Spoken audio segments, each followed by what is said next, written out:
நான் நாகர்கோவில் வழக்கறிஞர் சஜித். இன்னைக்கு நம்ம காசோலை வழக்குகள் குறித்து பார்ப்போம்.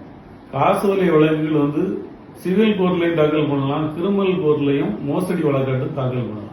ஒரு காசோலையை ஒரு நபர் ஒரு தேதியிட்டு உங்கள்கிட்ட தந்துட்டாங்கன்னா அந்த குறிப்பிட்டுள்ள தேதியிலிருந்து 3 மாசத்துக்குள்ள அந்த காசோலையை பேங்க்ல நீங்க கொடுக்கணும்.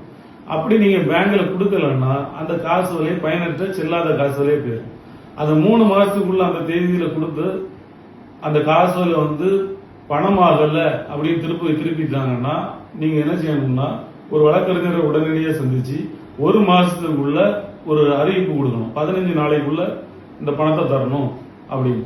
அப்படி அறிவிப்பு கொடுத்து 30 நாளைக்குள்ள நீங்க நீதிமன்றத்தில் வழக்க கிரிமினல் வழக்கா தாக்கல் பண்ணலாம். கிரிமினல் கேஸ் போட்டுடலாம். அதே நேரத்தில் நீங்க சிவில் வழக்காட்டும் தாக்கல் பண்ணலாம்.